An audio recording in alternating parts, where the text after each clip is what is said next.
दोस्तों स्वागत है आप सभी का आपके अपने YouTube चैनल में।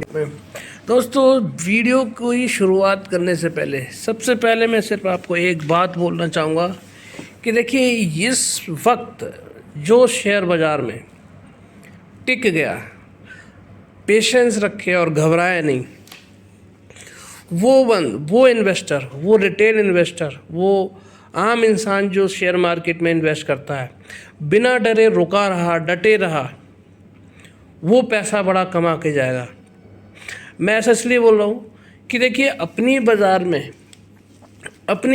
इंडियन मार्केट में, इंडियन शेयर बाज़ार में कोई कमी नहीं है, कहीं से कहीं तक कोई कमी नहीं है, सिर्फ एक चीज़ को छोड़कर, और वो है फॉरेक्स रिजर्व्स। सिर्फ फॉरेक्स रिजर्व घट रहे हैं, उसका नतीजा क्या है कि एफआईआई बिकवाली कर रहे हैं। और ये एफआईआई बिकवाली कर रहे हैं, सिर्फ इसका एक रीज़न ये अकेला नहीं है। इसका रीज़न ये है कि जो बड़े बड़े हाउसेस हैं वो एक ट्रेंड बनाते हैं, ट्रेंड सेट करते हैं कि मार्केट को किधर ले जाना है। वो ट्रेंड के हिसाब से ही ये क्या कर रहे हैं, मार्केट में उतार चढ़ाव लेकर आ रहे हैं। अमेरिका में बाज़ार गिरा रेट कट के बाद में, हमारे यहाँ पे क्या था, हम क्यों गिरे? बहाना कुछ भी हो, लेकिन मार्केट में मैं आपको ये बोलूँगा कोई कमी नहीं है। अननेसेसरी का प्रेशर बनाया जा रहा है, सिर्फ और सिर्फ छोटे रिटेल इन्वेस्टर्स को ट्रैप करने के लिए, कि छोटे रिटेल इन्वेस्टर्स को परेशान करके, क्योंकि रिटेल इन्वेस्टर शेयर बाज़ार में बहुत आ चुके हैं और वो अच्छे प्रॉफिट पे बैठे हुए हैं, बहुत ज़्यादा स्टॉक उन्होंने होल्ड करके रखे हुए हैं। तो ये जो जितने भी बड़े बड़े हाउसेस हैं वो सिर्फ और सिर्फ क्या चाहते हैं कि परेशान करके बिकवाया जाए, पैनिक क्रिएट किए जाए, और पैनिक क्रिएट करने के बाद में क्या किया जाए, फिर वो खुद स्टॉक को ख़रीद लें। अभी आप देखेंगे कि हमारा बाज़ार जो पिछली बार लो लगाया था वो 23,200 का लो लगाया था, 23,200 के बाद में 24,800 तक गया, और उसके बाद में अब बाज़ार कहाँ से आ गया, फिर से आ गया 23,225 पे। कहाँ गया दोस्तों? 23,225 पर, अब 23,500 पर आ गया है। अभी मैं आपको दिखाऊंगा, लगभग 23,537 का लो लगाया था मंडे के दिन, और वो जो लो लगाया था उसके बाद में जो पिछला वाला लो था वो क्या था, 23,200 का। तो लगभग 200 पॉइंट की दूरी रह गई है, 200-300 पॉइंट की, फिर से हम वहीं पहुंच सकते हैं। तो या तो ये आखिरी गिरावट होगी, या फिर इसके बाद में अगर गिरावट हुई तो और नीचे लेवल जा सकते हैं, लेकिन मुझे ऐसा लग नहीं रहा। रीज़न उसका ये है कि दोस्तों कि अभी क्या है, बजट की तैयारियां शुरू हो चुकी हैं। अभी चल रहा है दिसंबर शुरू हो रहा है, और दिसंबर शुरू क्या, दिसंबर ख़त्म होने वाला है, और दिसंबर ख़त्म होने के बाद में जनवरी शुरू हो जाएगी। और बजट कब है? बजट है आपका 1 फरवरी को। तो 1 फरवरी की सरकार ने तैयारियां शुरू कर दी हैं, इसीलिए तैयारी शुरू कर दीजिए, घबराइए मत। मार्केट में 100 रुपये में से 40 रुपये इन्वेस्ट करिए और 60 रुपये बचा के रख लीजिए। जैसे कि आज अगर आपने ख़रीदारी करी हुई है, तो क्या है, अगर मार्केट अगेंस्ट चला जाता है और बड़ी गिरावट हो जाती है तो क्या करें, हमारे पास 60% जो फंड बचेगा उससे हम एवरेज कर लेंगे बड़ी गिरावट में। लेकिन अगर मान लीजिए हमने इस डर से नहीं ख़रीदा कि भैया कि मार्केट और नीचे जाएगा, और मार्केट यहाँ से रिबाउंड कर गया, तब क्या होगा? तब सोचेंगे कि हमने गिरावट में नहीं ख़रीदा। तो मैं आपको सिर्फ यही बोलना चाह रहा हूँ कि देखिए चीज़ें पॉजिटिव आनी शुरू हो गई हैं। जीएसटी काउंसिल की मीटिंग शुरू हो गई है, मीटिंग चल रही है ऑलरेडी, और बजट की तैयारियां शुरू हो गई हैं। बजट में मोदी सरकार निराश नहीं करती है, तो इसीलिए सरकार ने जब तैयारियां अपनी शुरू कर दी हैं, तो आप हम सब लोगों को, अगर हम शेयर मार्केट में इन्वेस्ट करते हैं तो तैयारी शुरू कर देनी चाहिए। तो मार्केट कहीं भी जा रहा हो, आप अच्छे स्टॉक्स में अपनी पोजीशन लेके बैठ जाइए। जो अच्छा स्टॉक है वो मार्केट जैसे ही पॉजिटिव होगा रिबाउंड करेगा। तो बड़ी गिरावट हो चुकी है, लगभग 5% की गिरावट हो चुकी है पिछले हफ्ते हमारी निफ्टी में। अब क्या होने वाला है हम उस पर डिस्कस करेंगे, जो हुआ सो हुआ। अब आगे का क्या एक्शन प्लान रहेगा। आपको पहले ही बोल रहा हूँ कि पॉजिटिव न्यूज़ आनी शुरू हो गई हैं धीरे धीरे। आपको बता दूँ कि Reliance industries, HDFC bank, ICICI bank, ये सब किसको चलाते हैं? निफ्टी को चलाते हैं, निफ्टी बैंक को चलाते हैं। इसमें लगभग 5,500 करोड़ की ब्लॉक डील्स हुई हैं इन सब में मिलाकर। तो अगर ब्लॉक डील्स हुई हैं तो फिर ये खरीद कौन रहा है? 5,500 की, यानी गिरावट हो रही है, लोग खरीद रहे हैं। तो जो बड़े बड़े फंड हाउसेस हैं, FII, DII, ये सब खरीद रहे हैं। और हमें क्या दिखाया जा रहा है कि मार्केट गिर रहा है, उधर खरीदारी शुरू हो गई। आप आग बिकवाली कर रहे हो, वो लोग खरीदारी शुरू कर रहे हैं। तो जितना पैनिक आ रहा है दोस्तों, खरीदारी के लिए पैनिक होता है, गिरावट खरीदारी के लिए होती है, बिकवाली के लिए नहीं होती। इसीलिए अच्छे स्टॉक्स को खरीद कर बैठ जाओ और थोड़ा सा लंबा नज़रिया लगा के चलो। 1 फरवरी को बजट है, मार्केट ऑलरेडी ओवरसोल्ड हो चुका है, बहुत ज़्यादा ओवरसोल्ड है। बजट को लेकर अब धीरे धीरे पोजीशन बनेगी, मार्केट संभलेगा और बड़ी तेज़ी आपको आनी शुरू हो जाएगी। बजट तक तेज़ी आएगी और बजट के आसपास अगर बड़ी तेज़ी आ जाती है तो बजट के पास में ही बिकवाली करके बैठ जाओ, अच्छा प्रॉफिट कमा के।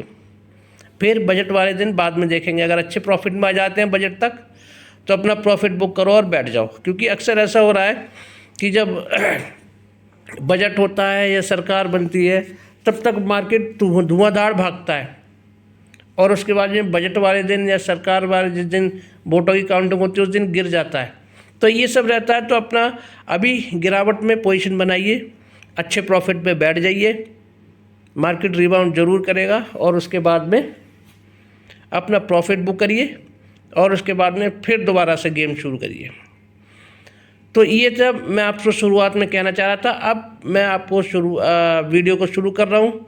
सबसे पहले हम जो बड़ी बड़ी न्यूज़ है अगले हफ्ते के लिए जो शेयर बाज़ार पर असर डालती हुई नज़र आएंगे उस पर डिस्कस करेंगे। फिर शेयर बाज़ार का कैसा रहा फ्राइडे के दिन और उसके बाद में अगले हफ्ते कैसे रहने वाला है उस पर करेंगे और 6 शेयर के बारे में आपके साथ में।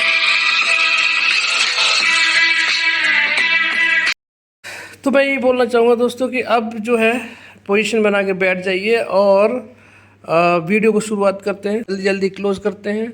ज़रूरी इन्फॉर्मेशन है वो पता होनी ज़रूरी है। फ्राइडे के दिन फॉरेक्स का जो इम्पोर्टेंट डेटा आता है वो फ्राइडे का मैं पिछले 1-2 दिन से वीडियो शेयर नहीं कर पाया था, तो इसलिए आज मैं आपके साथ में शेयर कर रहा हूँ। तो फॉरेक्स का डेटा शेयर बाज़ार बंद होने के बाद आता है, हर फ्राइडे को सरकार देती है।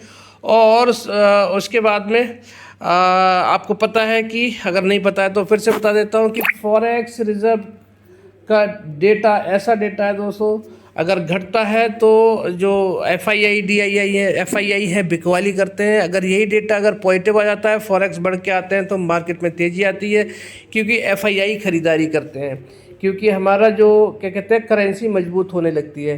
तो ये रीजंस हैं। तो आपने देखा होगा अभी तक 705 का हाई लगाने के बाद में सितंबर में हाई लगाया था, $705 बिलियन का हाई लगाया था, चौथे देश बन गए थे हम। $700 बिलियन का फॉरेक्स रिजर्व रखने वाले। उसके बाद से सितंबर से लेकर अब तक हमारे फॉरेक्स लगातार घटते नज़र आ रहे हैं और तभी से हमारी FII की बिकवाली भी होती आ रही है। तो क्या निकल के आया है इस हफ्ते जो RBI ने डेटा दिया, तो भारत का विदेशी मुद्रा भंडार $1.98 बिलियन घटकर $652.87 बिलियन पर आया। पिछले सप्ताह $3.23 बिलियन घटा था, यानी कि लास्ट टाइम जो घटा था कितना 3.23 बिलियन और इस बार कितना घटा है आप देख सकते हैं 1.98 बिलियन। तो लेकिन इस बार भी गिरावट है। खबर तो न्यूज़ है और इस खबर को आप देख सकते हैं प्रेस ट्रस्ट ऑफ इंडिया पर, डाल सकते हैं गूगल पर। विदेशी मुद्रा भंडार 1.98 अरब घटकर $652.86 बिलियन पर रह गया है। और वहीं पे आप देखेंगे कि जो मुंबई आप देख सकते देश का विदेशी मुद्रा 13 दिसंबर को समाप्त हुए सप्ताह में इतना घट गया है और शुक्रवार को ये जानकारी दी है।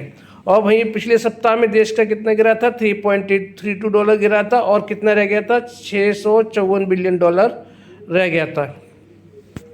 कितना रह गया था दोस्तों, $654 बिलियन ये रह गया था। आप देख सकते हैं यहाँ पर। अब वो 654 के बाद में अब हम कहाँ पे आ गए, आप देख सकते हैं यहाँ पर, ये देखिए हम आ गए 652 पर। तो FII के लिए फिर एक बहाना मिल गया बिकवाली करने का। कोई बात नहीं, लेकिन हमारे DII अभी भी खरीदारी कर रहे हैं। वो एक बार पैनिक क्रिएट करना चाहते हैं, लेकिन मैं आपको बताना चाह रहा हूँ कि जो लॉजिक होता है, दिसंबर में वैसे भी FII बिकवाली करते हैं, क्योंकि जो FII है वो छुट्टियों पर जाते हैं। किसकी, जो आपकी क्रिसमस की छुट्टी होती है उस पर ये छुट्टियां बताने जाते हैं, तो बिकवाली करते हैं। तो अब फिर से देखिए छुट्टियां समाप्त होंगी, फिर खरीदारी करने आएंगे। इंडिया सबसे ज़्यादा फास्टेस्ट ग्रोइंग इकोनॉमी है, ये हम सब जानते हैं, और पैसा लौट कर वापस आना है। जिसको पैसा कमाना है वो इंडियन इकोनॉमी में आएगा, और वर्ल्ड की सबसे फास्टेस्ट ग्रोइंग इकोनॉमी है। शॉर्ट टर्म के लिए गिरावट हो सकती है, वही हुई है। फिर से मार्केट बहुत जल्दी रिबाउंड करेगा, क्योंकि मोदी सरकार जो बजट पेश करेगी वो अच्छा ही बजट पेश करेगी। तो आप देख सकते हैं पिछले कुछ सप्ताह से विदेशी मुद्रा भंडार में गिरावट आ रही है। पुनर्मूल्यांकन होने के साथ रुपए में उतार चढ़ाव कम करने के लिए RBI द्वारा विदेशी मुद्रा बाजार में किए गए हस्तक्षेप को इसकी वजह माना जा रहा है। यानी किसको माना जा रहा है, RBI द्वारा विदेशी मुद्रा बाजार में हस्तक्षेप किया है, इंटरफेयर करता रहता है। यानी कि जो शॉर्ट पोजीशन बनाई जाती हैं, तो बहुत सारे रीजंस हो सकते हैं। डॉलर बहुत तेज़ी से भाग रहा है, $85 पहुंच गया, तो ये बड़ा रीज़न रहा कि हमारा जो हमें ज़्यादा कोई भी चीज़ हम खरीद रहे हैं बाहर से, तो हमें ज़्यादा पैसे देने पड़ रहे हैं, तो हमारा क्या है, फिस्कल डेफिसिट भी बढ़ रहा है। तो और क्या है, हमारा डॉलर बढ़ रहा है तो हमारी करेंसी डाउन हो रही है, और करेंसी डाउन हो रही है तो हमारे फॉरेक्स घट रहे हैं। तो ये रीजंस हैं। और इसमें आप देखेंगे जब हम कुछ एक्सपोर्ट कर रहे हैं तो हमें मिल कम रहा है, हमें कितना मिल रहा है, कम मिल रहा है, क्योंकि ज़्यादा देना पड़ रहा है और कम मिल रहा है। तो ये रीज़न है। वहीं पर देखेंगे सितंबर में मैंने आपको बता दिया 704.88 अरब डॉलर के ऑल टाइम हाई के स्तर पर पहुंच गया था, और शुक्रवार को जारी आंकड़ों के मुताबिक 13 दिसंबर को समाप्त सप्ताह में मुद्रा भंडार का अहम हिस्सा मानी जाने वाली यानी कि FC अकाउंट में 3.04 अरब डॉलर घटकर कितना हो गया, 567 अरब डॉलर रह गया। कौन सा, FC अकाउंट, बड़ा इंपॉर्टेंट अकाउंट है ये फॉरेक्स रिजर्व का, और ये बहुत बड़ा रोल अदा करता है। को मिली है कितनी, 3.0 अरब डॉलर की। और वहीं पे अगर आप देखेंगे कि डॉलर के संदर्भ में उल्लेखित विदेशी मुद्रा अस्थियाँ अगर आप देखेंगे तो यहाँ पर क्या है, रखे गए यूरो, पाउंड, मतलब जो नॉन US करेंसीज होती हैं, ठीक है, उनमें जो उतार चढ़ाव होता है उससे हम क्या होता है, FC अकाउंट बनता है। और FC अकाउंट क्या होता है, बहुत ही मेजर कंपोनेंट होता है किसका, फॉरेक्स रिजर्व का, उसमें बड़ी गिरावट देखने को मिली है। तो आप देख सकते हैं समीक्षा दिन सप्ताह में स्वर्ण भंडार का मूल 1.12 अरब डॉलर बढ़कर 6 यानी गोल्ड रिजर्व में बढ़ोतरी हुई है। वहीं पे SDR को देखेंगे 3.5 करोड़ डॉलर घटकर 17.99 अरब डॉलर रहा, यानी यहाँ पे भी गिरावट हुई है। वहीं पे आप देखेंगे RBI के रिकॉर्ड के आंकड़ों के मुताबिक आलोच सप्ताह में अंतर्राष्ट्रीय यानी IMF इंटरनेशनल मॉनेटरी फंड जो है मुद्रा कोष में क्या हो गया है, भारत का आरक्षित भंडार 2.7 करोड़ डॉलर घट गया है। यहाँ पे भी हम कितने आ गए, 4.24 अरब डॉलर रह गया, यानी चौतरफा हमारी क्या हुआ, गिरावट देखने को मिल रही है। तो ये FII DII के नज़रिए से क्या है, एक नेगेटिव न्यूज़ है। और लेकिन ज़्यादा बड़ी गिरावट मैं नहीं बोलूँगा, हालांकि $2 बिलियन के करीब गिरावट है, लेकिन गिरावट ऑलरेडी हो चुकी है। पॉजिटिव न्यूज़ आनी शुरू हो गई है, और उसके बाद में मार्केट रिबाउंड करेगा। ये छोटी सी भी पॉजिटिव न्यूज़ आती है तो मार्केट बाउंस बैक करता हुआ नज़र आएगा। अब देखिए जो फॉरेक्स रिजर्व बताया मैंने, रीज़न बताया क्यों घट रहा है, ये देखिए डॉलर इंडेक्स कहाँ पहुँच गया, 108 के आसपास पहुँच गया, 108 के आसपास पहुँच गया। और डे का देखिए 108.54 यानी कि ऑल टाइम हाई फिर से लगा दिया। यही वीक 52 हाई है और यही डे हाई है। तो ये रीज़न है कि हमारी इंडियन करेंसी घट रही है, हमारे फॉरेक्स घट रहे हैं, और फॉरेक्स घट रहे हैं तो क्या हो रहा है, DII बिकवाली कर रहे हैं।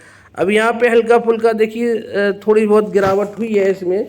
डॉलर में $85 के ऊपर पहुँच गया था। ये आपको दिखाता हूँ, ये देखिए कहाँ पहुँच गया, ये देखिए, यानी कि $85.113 का क्या है डे की रेंज रही है, $85 के ऊपर पहुंच गया था। और वीक 52 हाई कितना है, 85.34। तो आप देख सकते हैं कि यहाँ से क्या है, डॉलर लगातार रुकने का नाम दे रहा है, जिससे कि हमारी करेंसी घट रही है। तो ये रीज़न है कि हमारे फॉरेक्स घट रहे हैं, फॉरेक्स घट रहे हैं तो करेंसी डाउन हो रही है, करेंसी डाउन हो रही है तो FII बिकवाली कर रहे हैं। अब बात करते हैं FII DII ने कितना बिकवाली करा है फॉरेक्स वाले दिन। तो 1374 करोड़ की DII खरीदारी करके गए। वहीं पे आप देखेंगे FII 3597 करोड़ की बिकवाली करके गए, और इन दोनों का नेट निकालेंगे तो सेलिंग ही निकल के आ रही है। तो ये कितना आ रहा है आप यहाँ देख सकते हैं कि 13, 15, 2 में इसका टोटल नेट निकाल देंगे, प्लस माइनस कर देंगे तो कितना निकल के आएगा, 2200 करोड़ की क्या हुई है सेलिंग करके गए FII DII। इन दोनों का प्लस माइनस कर देते हैं तो यहाँ से भी क्या है, हमारे लिए नेगेटिव न्यूज़ देखने को मिल रही है मंडे के दिन। अब ये देख, मैंने आपको बता दिया सारे जो हमारा फॉरेक्स से रिलेटेड होता है, तो मंडे के लिए तो हमें नेगेटिव देखने को मिल रहा है। तो कोई बड़ी बात नहीं है कि 23,200 को भी छू के आ जाए मार्केट, और उसके बाद में क्या करें, मार्केट क्या करे, रिबाउंड करे और एक रिवर्सल ले ले। पिछली बार भी यहीं से रिवर्सल लिया था। अब मैं पॉजिटिव न्यूज़ के बारे में बात कर रहा था। GST काउंसिल की मीटिंग शुरू हो गई है 55वीं। तो अब यहाँ से क्या निकल के आ रहा है, देखिए यहाँ से क्या है, टैक्स में डिडक्शन हो जाएगा, राहत मिलेंगी टैक्स में, तो क्या है, डिमांड बढ़ेगी, और डिमांड बढ़ेगी तो मार्केट इसको पॉजिटिव लेगा और बड़ी तेज़ी देखने को मिल सकती है। Proposals to reduce GST rates, यानी GST रेट कम करने के लिए प्रपोजल्स दिए गए हैं किस पे, इंश्योरेंस प्रीमियम पे। अगर इंश्योरेंस की जो प्रीमियम है वो घट जाएंगी तो क्या होगा, लोगों की सेविंग होगी तो क्या होगा, डिमांड बढ़ेगी तो पैसा रोटेट होगा, बैंकों को फ़ायदा होगा। While increase for luxury and sin goods are likely, यानी कि जो रोज़मर्रा की चीज़ें हैं, जो आम आदमी की जेब पे बोझ पड़ता है, उसको घटाने की फिराक में है। और जो आपका लग्जरी आइटम है, जो बड़े बड़े लोगों की जो आइटम्स हैं, उन पे क्या है, टैक्स बढ़ाने की प्रपोजल्स दिए जा रहे हैं। आप देख सकते हैं यहाँ पे, एक critical agenda item is the potential inclusion of ATF under GST, तो और which include standardised taxation and allow airlines to claim input tax credit.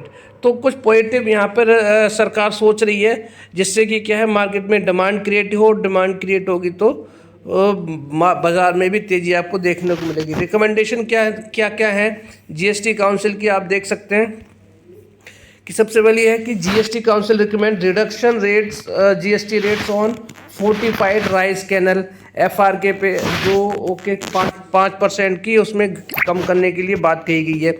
GST council ही क्या बोल रही है, to fully exempt GST on gene therapy पे कम करने के लिए बोला है, रिकमेंड किया है। तो ये बड़ा पॉजिटिव मूव है GST काउंसिल के द्वारा। GST काउंसिल ने रिकमेंड किया है कि जो जनरल इंश्योरेंस कंपनीज़ हैं उन पे क्या है, एग्जाम्प्ट कर दिए जाए GST from third party motor vehicle premiums for motor vehicle accident fund. तो ये भी एक पॉजिटिव मूव रिकमेंडेशन है। वहीं पे क्या है GST हटाने की बात चल रही है किस पे, और वाउचर्स, क्योंकि वहाँ पर क्या है, फिजिकल मूवमेंट नहीं है, क्या है, neither supply of goods nor supply of services, तो इस पे घटाने की बात चल रही है। तो वहीं पे आप देखेंगे दूसरा क्या है, GST council clarify that no GST is payable on penal charges जो होते हैं, जो लगाए जाते हैं और बैंक द्वारा with NBFCs from borrowers for non compliance with loan terms. तो इस पे भी क्या है, हटा दिया है उन्होंने। वहीं पे देखेंगे GST काउंसिल ने रिकमेंड किया है reduction of payments of pre deposit for filing an appeal before the appellate authority in respect of an order passed which involves only penalty amount. तो यहाँ पे भी राहत देने की बात चल रही है। तो आप देख सकते हैं कि जो जो जो 55th जीएसटी काउंसिल है वो union finance minister Nirmala Sitharaman ने ली है, और उसमें क्या है स्टेट फाइनेंस मिनिस्टर्स इंक्लूड किए हैं। जो दिसंबर 21 को शुरू हुई है, कहाँ पर, जैसलमेर राजस्थान में। ये apex body a for indirect taxes is anticipated to deliberate on की rate revision for categories such as life and health insurance, luxury goods, aviation, turbine fuel etcetera. तो ये सब क्या है, सरकार ने रिवीजन का रेट रिवीजन के लिए क्या किया है, ये जीएसटी काउंसिल मीटिंग की जा रही है, और इसका बड़ा ही पॉजिटिव असर आपको शेयर बाज़ार पर देखने को मिल सकता है। इम्पोर्टेंट है, और इसका असर आपको ज़रूर देखने को मिलेगा मंडे के दिन हमारे शेयर बाज़ार पर। दूसरी बात मैंने आपको बताया, बजट की तैयारी सरकार ने शुरू कर दी है। ये जीएसटी का रेट कट अगर किसी पे कर देते हैं, आम आदमी पे बोझ कम हो जाता है, तो मार्केट उसे पॉजिटिवली लेगा। और क्या है, मान लो इंश्योरेंस पे अगर घटा दिया है तो इंश्योरेंस की सेल बढ़ जाएगी, तो मतलब वो डिमांड क्रिएट हो जाएगी एक तरह से। तो और बाकी बजट में जो देखिए टैक्स का राहत मिल जाएगी। तो बहुत सारी चीज़ें सरकार ने उस पर शुरू कर दी है। रॉ मटेरियल कॉस्ट पे देखिए क्या, raw material cost, tech needs, labour shortages must be address for cable, यानी कि सबकी अपनी अपनी रिकमेंडेशन आ गई हैं। तो जो वित्त मंत्री से क्या चाहते हैं, राज्य क्या चाहते हैं, उनको उनका एक रिकमेंडेशन है। राज्य चाहते हैं कि इंटरेस्ट फ्री लोन मिले उनको, राज्यों को। तो ये सब क्या है, डिमांड क्रिएट है। और जहाँ तक उम्मीद करता हूँ कि इस बार का बजट बहुत अच्छा होने वाला है। पहला बजट होगा मोदी सरकार के बनने के साथ में, फुल फ्लैज बजट होगा। और जो पिछली बार जो बजट आया था जून में जुलाई में, वो क्या था, इंटरिम बजट था। तो इसीलिए ये पूरा बजट होगा, इसलिए बजट आने की पूरी तरह से अच्छी संभावना है। बड़ी बड़ी न्यूज़, और मार्केट रिबाउंड बहुत जल्दी करता हुआ नज़र आएगा, इसलिए पोजीशन बनानी शुरू कर दीजिए 40-60 वाले फार्मूले से। अब बात कर लेते हैं कैसा रहा पूरा दिन। तो आप देखेंगे फ्राइडे के दिन मार्केट के बॉन्ड मार्केट ने पॉजिटिव क्लोजिंग दी है, तो ये थोड़ा सा नेगेटिव है। और वहीं पे आप बिटकॉइन करेंसी आप देखेंगे, क्रिप्टो करेंसी, यहाँ पे देखिए बड़ी गिरावट हुई थी क्रिप्टो करेंसी में भी, और क्रिप्टो करेंसी ने भी रिबाउंड करना शुरू कर दिया है। बड़ी तेज़ी यहाँ पे आपको बहुत सारी क्रिप्टो करेंसी में देखने को वो मिल रही है। तो यहाँ से थोड़ी सी क्या है, ग्लोबल टेंशन कम हो गई है। ग्लोबली अगर आप देखेंगे तो ग्लोबल टेंशन नहीं है। वहीं पे आप कमोडिटी मार्केट को आप देख लीजिए, कमोडिटी मार्केट में क्या है, आप देख लीजिए कि गोल्ड में तेज़ी है, सिल्वर में, कॉपर में। तो और वहीं पे क्रूड ऑयल देखिए, क्रूड ऑयल $70 के नीचे बना हुआ है। यहाँ से थोड़ी पॉजिटिव न्यूज़ है, यहाँ से भी। तो यहाँ से कमोडिटी मार्केट से हमारे लिए कोई ज़्यादा बड़ा पेन नहीं है। अब बात करते हैं कि जो क्लोजिंग कहाँ दी है निफ्टी फ्यूचर्स ने, आप देख सकते हैं 23,625 पे क्लोजिंग दी है निफ्टी फ्यूचर्स ने। और वहीं पे गिफ्ट निफ्टी ने 23,636 पे क्लोजिंग दी है। और वहीं पे जो निफ्टी ने कहाँ क्लोजिंग दी है, आप देख सकते हैं कि 23,587 पे क्लोजिंग दी है, यानी 13 पॉइंट नीचे है 23,600 से। तो कितना डिफरेंस आ गया। तो देखिए मंडे के दिन जो अभी समझ में आ रहा है वो क्या है, फ्लैट समझ में आ रहा है कि फ्लैट ओपनिंग हो सकती है, फ्लैट टू पॉजिटिव। और उसके बाद में क्योंकि सारी चीज़ें अभी तक तो नेगेटिव देखने को मिली है, मंडे के लिहाज से फॉरेक्स भी घटता हुआ नज़र आ रहा है, और बॉन्ड मार्केट में भी तेज़ी है। और बाकी आप देखेंगे FII DII ने भी बिकवाली करी है। तो एक बार मुझे लगता है कि 23,200 के आसपास मार्केट जाता हुआ ज़रूर दिखाई दे सकता है। अब वहीं पे आप देखेंगे तो ये ओवरऑल मुझे अभी तक समझ में आ रहा है मेरे एनालिसिस के हिसाब से। क्यों, और उसका देखिए नेगेटिवली देखिए क्या है, इंडिया विक्स को देखेंगे तो इंडिया विक्स देख लीजिए तेज़ी आ चुकी है। लेकिन वहीं पे आप देखेंगे बड़ी तेज़ी देखने को मिली है किसमें, डाउ जोन्स में देख लीजिए आप, डाउ जोन्स में बड़ी तेज़ी देखने को मिली है। कितना, 1% से ऊपर के ऊपर क्लोजिंग दी है, जबकि ये क्लोजिंग बहुत ज़्यादा हो गई, बहुत तेज़ी आ गई थी एक वक्त तो इसमें। 1.5-2% के करीब इसमें तेज़ी थी डाउ जोन्स में। और यहाँ पे देखेंगे इतनी लगभग तेज़ी आईटी स्टॉक्स ने दी है, किसके, जो उसके अमेरिका के डाउ जोन्स ने। तो इसके हिसाब से एक यही पॉजिटिव है कि अमेरिका ने पॉजिटिव क्लोजिंग दी है, तो ये एक पॉजिटिव है। बाकी चीज़ें हमारी सारी नेगेटिव हैं। तो अब देखते हैं कि मंडे के दिन कैसा रहेगा, क्योंकि सारी चीज़ें तो अभी नेगेटिव दिख रही हैं। तो 23,200 मुझे कार्ड पर दिखाई दे रहा है मंडे के दिन। तो और या फिर बीच में कभी भी मार्केट तेज़ी कर सकता है ट्रैप करने के लिए, लेकिन 23,200 का 23,250, 23,275 ऐसा फिगर अभी इसमें दिखाई दे रहा है। हो सकता है मंडे के दिन ही ऐसा होता हुआ दिखाई दे जाए और उसके बाद में मार्केट रिबाउंड करता हुआ देखने को मिल जाए। तो आप देखेंगे मूवमेंट क्या रहा था निफ्टी का आप मूवमेंट देख लीजिए। 364 पॉइंट की 1.5% से ज़्यादा की गिरावट यहाँ देखने को मिली है। और प्रीवियस क्लोज था 23,951 और 23,960 की ओपनिंग हुई थी, यानी लगभग फ्लैट कह सकते हैं इसको। 23,537 का लो लगाया, 24,000 का हाई था। तो आप देख सकते हैं कि कितनी बड़ी गिरावट यहाँ देखने को मिली है। तो बड़ी गिरावट ऑलरेडी हो चुकी है, मार्केट ऑलरेडी ओवरसोल्ड है।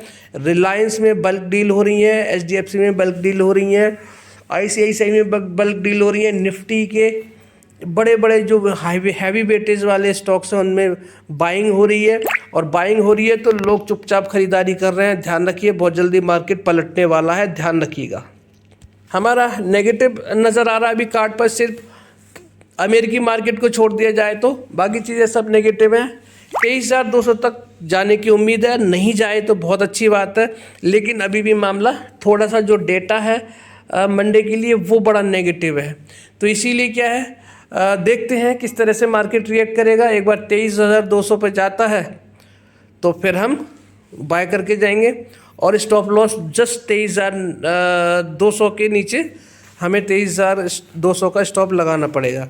लेकिन अच्छे स्टॉक में पोजीशन बनानी शुरू कर दीजिए। 6 स्टॉक मैं आपके साथ में शेयर कर रहा हूँ, बेहतरीन स्टॉक है, बड़े मल्टीपल रिटर्न पहले भी दिए हैं और आगे भी देते नजर आएंगे। मिश्र धातु निगम लिमिटेड को देख लीजिए, 345 का पर आ चुका है, 394 का हाई लगाने के बाद 357 का प्रीवियस क्लोज था, 360 का हाई लगाया, 343 का लो लगाया, 547 का बड़ा बहुत दूर है यहाँ से लाइफ टाइम हाई। तो ऊपर का पोटेंशियल बहुत है दोस्तों, ये ध्यान रखिएगा, ऊपर का पोटेंशियल बहुत है, बहुत अच्छे रिटर्न दे सकता है। और देखिए एक बार ये नीचे आया है इतनी बड़ी तेज़ी के बाद में, एक बार यहाँ तक आया है, यहाँ से तेज़ी पकड़ने के बाद, और इसके बाद में इस लेवल पे ये तीसरी बार आया है।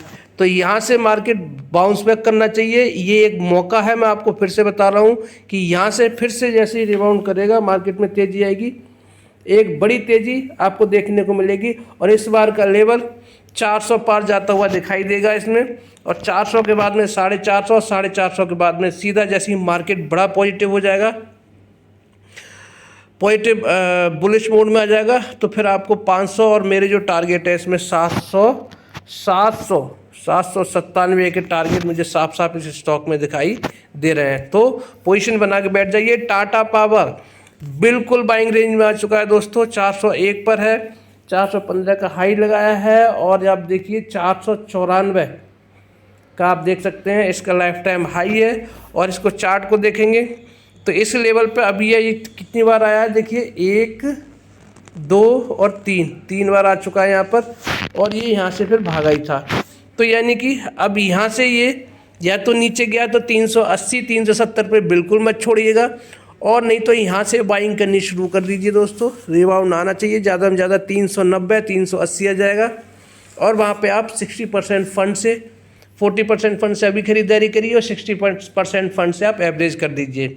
बड़ी तेज़ी से स्टॉक में देखने को मिलेगी, बहुत ही पोटेंशियली स्ट्रॉन्ग स्टॉक है दोस्तों, इसीलिए पोजीशन बना के बैठ जाइए।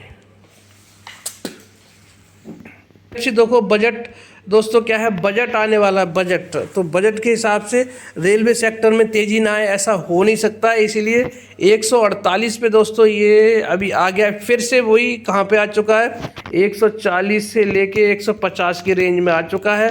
पोजीशन बना के बैठ जाइए, मैं फिर बोल रहा हूँ एकदम भागेगा स्टॉक ये, और चार्ट में कहीं से कहीं तक कोई ख़राबी नहीं है। सिर्फ क्या है, जो ट्रैप है, लोग क्या है, स्टॉक अच्छा है इसीलिए बड़े बड़े जो प्लेयर्स हैं वो क्या कर रहे हैं, इसमें चाहते हैं लोग, छोटे स्मॉल ट्रेडर बहुत घुसे हुए हैं इसमें, बाइंग कर रखी है, उनको क्या करना चाहते हैं, पेशेंस लूज़ करवा के बिकवाना चाहते हैं, पैनिक क्रिएट करके।